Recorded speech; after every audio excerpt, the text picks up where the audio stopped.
What was the damning sin this man committed that he went to hell? ധനവാനായ ഈ മനുഷ്യൻ നരകത്തിൽ പോകുവാൻ കാരണമായി ചെയ്ത ഏറ്റവും കഠിനമായ പാപം ഏത്? What did he do? ഈ മനുഷ്യൻ ചെയ്തത് എന്ത്? How come he deserved to go to hell? I want to know. യാതനാ സ്ഥലത്തേക്ക്, നരകത്തിലേക്ക് ഈ മനുഷ്യൻ പോകുവാനുള്ള കാരണമെന്ത്? Oh, if I rephrase it, ഞാൻ വീണ്ടും അത് ഒന്ന് പുനരാവർത്തനം ചെയ്യുമ്പോൾ, what was the mistake of this man that made him go to hell when he died? യാതനാ സ്ഥലത്തേക്ക്, മരണാനന്തരം നരകത്തിലേക്ക് പോകുവാൻ തക്കവണ്ണം ഈ മനുഷ്യൻ ചെയ്ത പാപം എന്താണ്? Shall I tell you why I want to know? എന്തുകൊണ്ടാണ് ഞാനത് ആഗ്രഹിക്കുന്നത് എന്ന് നിങ്ങൾക്കറിയാൻ ആഗ്രഹമുണ്ടോ? Okay, I'll tell you. ഞാൻ നിങ്ങളോട് പറയാൻ പോകുകയാണ്. I want to know what mistake this man made that took him to hell, because I don't want to make the same mistake. ഈ മനുഷ്യൻ യാതനാ സ്ഥലത്തേക്ക്, നരകത്തിലേക്ക് പോകുവാനുള്ള കാരണം എന്താണെന്ന് ഞാൻ പറയാം. എനിക്കത് തിരിച്ചറിയാം. കാരണം നിങ്ങളോ ഞാനോ പോകുവാൻ ആഗ്രഹിക്കുന്നില്ല. I want to know what that damning sin was, because may God help me, I don't want to commit the same damning sin. ദൈവമേ, ഈ പാപം ഞാനും ആവർത്തിച്ച് നരകയാതന സ്ഥലത്തേക്ക് ധനവാൻ പോയതുപോലെ പോകുവാൻ ഇടയാകരുതേ എന്നതുകൊണ്ട് ഞാനിത് തിരിച്ചറിയുവാൻ ആഗ്രഹിക്കുന്നു. How many of you want to know what the damning sin of that man was? ധനവാനായ ഈ മനുഷ്യനെ നരകത്തിലേക്ക് കൊണ്ടുപോകുവാൻ കാരണമായി തീർന്ന ഏറ്റവും മാരകമായ പാപം എന്ത് എന്ന് എത്ര പേർ അറിയാൻ ആഗ്രഹിക്കുന്നുണ്ട്? Amen. Amen. Amen. And I will tell you crystal clear, and I pray that you may never forget it for as long as you live. ഇന്ന് രാത്രിയിൽ വളരെ വ്യക്തമായിട്ട് സുതാര്യമായിട്ട് ഈ സത്യം പറയുവാൻ ആഗ്രഹിക്കുന്നു. കാരണം ആരും ഇത് മറക്കരുത്, മറന്ന് ജീവിക്കരുത്. Let's see if we can find a clue or two in scripture, the scripture we just read. ഇന്ന് രാത്രിയിൽ വായിച്ച വചനത്തിൽ നിന്ന് എന്തെങ്കിലും സൂചനകൾ നമുക്ക് ലഭിക്കുന്നോ നമുക്ക് ശ്രദ്ധിക്കാം. Verse 19 in Luke 16 says that this rich man was rich. ആ മനുഷ്യനെ കുറിച്ച് എഴുതിയിരിക്കുന്നത് അവൻ ധനവാനായിരുന്നു എന്നാണ്. Just a quick question. ഒരു പെട്ടെന്നൊരു ചോദ്യം ഉയരാം. Do you think this man went to hell because he was rich? Yes or no? ഈ മനുഷ്യൻ നരകത്തിൽ പോകാൻ കാരണമായത് അവൻ ധനവാനായതുകൊണ്ടാണോ? ശരിയോ തെറ്റോ? No, you're perfectly right. നിങ്ങൾ ശരി തന്നെ, നിങ്ങൾ പറഞ്ഞു തന്നെ. It's not a blessing to be poor. ദരിദ്രനായിരിക്കുന്നത് ഒരിക്കലും അനുഗ്രഹമല്ല. And if a rich man got his riches righteously and without corruption, and he gives to God what belongs to God, riches can be a great blessing. ഒരു മനുഷ്യന്റെ ധനം ന്യായമായുള്ള വഴിയിലൂടെ, നീതിയായുള്ള വഴിയിലൂടെ, അഴിമതിയില്ലാതെ പ്രാപിച്ചതും ദൈവത്തിന് കൊടുക്കുവാനുള്ള ദൈവത്തിന് കൊടുക്കുന്നതുമാണെങ്കിൽ ധനം ഒരു അനുഗ്രഹമാണ്.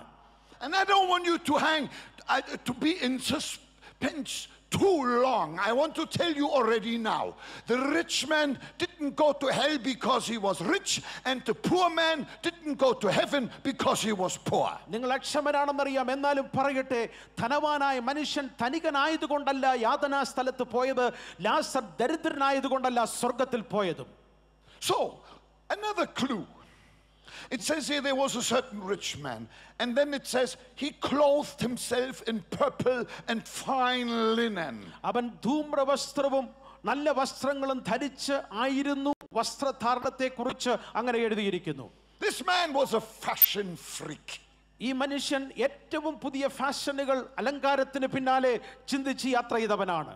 He loved to wear beautiful clothes. ഒന്നാന്തരം വസ്ത്രങ്ങൾ, മനോഹരമായ വസ്ത്രങ്ങൾ ധരിക്കുന്നതിൽ ഇയാൾക്കൊരു വലിയ ആഗ്രഹമുണ്ടായിരുന്നു.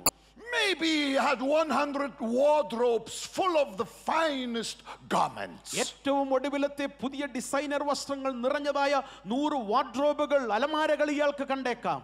1,000 silk suits. 1000 സിൽക്ക് സൂട്ടുകൾ ഈ മനുഷ്യന് കണ്ടേക്കാം. Matching shirt and matching shoes and matching underwear. Match ചെയ്യുന്ന പാൻറ്റുകള്, മാച്ച് ചെയ്യുന്ന ഉടുപ്പുകൾ, മാച്ച് ചെയ്യുന്ന ടൈ, മാച്ച് ചെയ്യുന്ന അടിവസ്ത്രങ്ങൾ.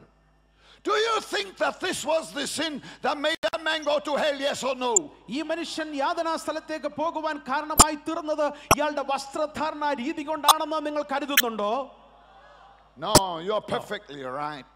നിങ്ങൾ പൂർണ്ണമായും ശരി Here's a third clue, though. Here's a third clue. നോക്കുക, മൂന്നാമത്തെ കാര്യം. It says that he fed sumptuously every day, which means he always ate like a king. ആ മനുഷ്യൻ നന്നായി തിന്നുകയും കുടിക്കുകയും ചെയ്തിരുന്നു. അതിന്റെ അർത്ഥം ഒരു രാജകീയ ഭോജനം, രാജാവിനെ പോലെ ഈ മനുഷ്യൻ ഭക്ഷണം കഴിച്ചിരുന്നു. We all agree that cannot be the sin that made that man go to hell. നാം എല്ലാം ഒരുപോലെ സമ്മതിക്കുന്നു, ഈ മനുഷ്യനെ നരകത്തിലേക്ക് കൊണ്ടുപോയത് ഇത്തരത്തിലുള്ള ജീവിത ശൈലിയല്ലായിരുന്നു. We thank God for good food. നല്ല ഫലങ്ങൾ ദൈവം നമുക്ക് നൽകിയതോർത്ത്, ആഹാരം നൽകിയതോർത്ത് ദൈവത്തിന് നന്ദി. And may there be plentiful of good food in your kitchen in the name of Jesus. യേശുവിന്റെ നാമത്തിൽ നിങ്ങളുടെ ഓരോരുത്തരുടെയും കിച്ചണുകൾ, അടുക്കളകൾ സമൃദ്ധമായി നിറഞ്ഞു കവിയട്ടെ. That what you really like to eat. നിങ്ങൾക്ക് നന്നായി കഴിപ്പാനിടയാകട്ടെ. Say amen. ഇന്ന് രാത്രിയിൽ അതിനൊരു ആമേൻ പറയാൻ കഴിയുമോ? So if all these things were not the sin that made that man go to hell, why did he go to hell? And what was his sin? ഈ പറഞ്ഞ മൂന്ന് കാര്യങ്ങൾ ഒന്നുമല്ല ഈ മനുഷ്യനെ യാതനാ സ്ഥലത്ത് എത്തിച്ചതെങ്കിൽ എന്താണ്, ഏതു പാപമാണ് ഈ മനുഷ്യനെ യാതനാ സ്ഥലത്ത് എത്തിച്ചത്? I'll tell you. ഞാൻ നിങ്ങളോട് പറയാം. But give me 1 or 2 more minutes.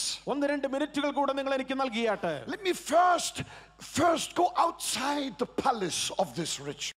ഈ മനുഷ്യന്റെ കൊട്ടാരത്തിന്റെ അകത്ത് നിന്ന് പുറത്തേക്ക് ഞാനൊന്ന് പോകട്ടെ. And right there at that studded beautiful palace door was a poor man lying very sick and very poor. മനോഹരമായ തന്റെ കൊട്ടാര സദൃശ്യമായ വാസസ്ഥലത്തിന് പുറത്ത് ദരിദ്രനായ വ്രണം നിറഞ്ഞ ഒരു മനുഷ്യനുണ്ടായിരുന്നു. His name was Lazarus. ആ മനുഷ്യന്റെ പേര് ലാസർ. He suffered from some boils disease. ആ മനുഷ്യന്റെ ശരീരത്തിൽ ഏതോ തരത്തിലുള്ള വ്രണം നിറഞ്ഞിരുന്നു. Very painful. വളരെ വേദനാജനകമായ സ്ഥിതി. Boils filled with pus cooking in his body. അവന്റെ ശരീരത്തിൽ പുകച്ചു തിളയുന്നത് പോലെ വ്രണങ്ങൾ നിറഞ്ഞിരുന്നു. And besides it, he was desperately hungry. മാത്രമല്ല അവൻ എല്ലായ്പ്പോഴും വളരെ വളരെ വിശന്നവനുമായിരുന്നു. There was no nurse to attend to him. അവന്റെ അടുക്കൽ ചെന്ന് അവനെ ശുശ്രൂഷിപ്പാൻ ആരുമില്ലായിരുന്നു. Jesus describes his condition graphically. ഈ മനുഷ്യന്റെ സ്ഥിതി, അവന്റെ ദുസ്ഥിതി യേശു വളരെ സുവ്യക്തമായി പറഞ്ഞിട്ടുണ്ട്. He said the dogs came attracted by that stench and licked the pus of his boils. യേശു പറഞ്ഞത് നായ്ക്കൾ അടുക്കൽ വന്ന് വ്രണത്തിൽ നിന്ന് ഒലിക്കുന്നത് നക്കിയെടുക്കുന്ന സ്ഥിതിയിലായിരുന്നു ആ മനുഷ്യനായിരുന്നത്. Only the dogs were the nurses of that man. ആ മനുഷ്യനെ പരിചരിക്കുവാൻ മനുഷ്യരില്ലായിരുന്നു. ആ മനുഷ്യന്റെ അടുക്കൽ വന്നിരുന്നത് നായ്ക്കളായിരുന്നു. And then Jesus goes on to say what happened, and now it becomes highly interesting. യേശു ക്രിസ്തു പിന്നെയും കാര്യങ്ങൾ മുന്നോട്ട് പറയുന്നു. അത് വളരെ രസാവഹമായ വസ്തുതയാണ്. Jesus, the only one who can really tell us with authority what happens after death. മരണത്തിന് ശേഷം എന്ത് സംഭവിക്കുമെന്ന് ആധികാരികമായി പറയാൻ കഴിയുന്നത് യേശുവിന് മാത്രമാണ്. Jesus said Lazarus died outside. യേശു പറഞ്ഞു ആ കൊട്ടാരത്തിന് പുറത്ത് വഴിയിലെവിടെയോ ലാസർ മരിച്ചു. And the angels came. ദൂതന്മാർ അവന്റെ അടുക്കൽ വന്നു. Carried him to paradise.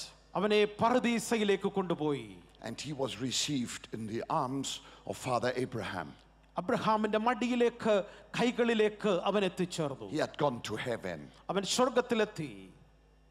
And while Lazarus died outside, ലാസർ കൊട്ടാരത്തിന് പുറത്ത് മരിച്ചു. the rich man died inside. എന്നാൽ കൊട്ടാരത്തിന്റെ അകത്ത് ധനികനായ മനുഷ്യൻ മരിച്ചു. They quickly called the finest doctor. ഏറ്റവും മനോഹരമായ ശവപ്പെട്ടി ആ മനുഷ്യന് കിട്ടി. Doctor said heart attack. ഡോക്ടർമാർ പറഞ്ഞു ഹൃദ്രോഗമാണ്, ഹാർട്ട് അറ്റാക്ക് ആണ്. He ate too much. ഒത്തിരി കഴിച്ചതിന്റെ അനന്തരഫലമായിട്ട് കൊളസ്ട്രോൾ കൂടി ഹാർട്ട് അറ്റാക്ക് ഉണ്ടായതാണ്. But Jesus said, എന്നാൽ യേശു പറഞ്ഞു, the moment that rich man died, ആ ധനികൻ മരിച്ച ആ സമയത്ത് തന്നെ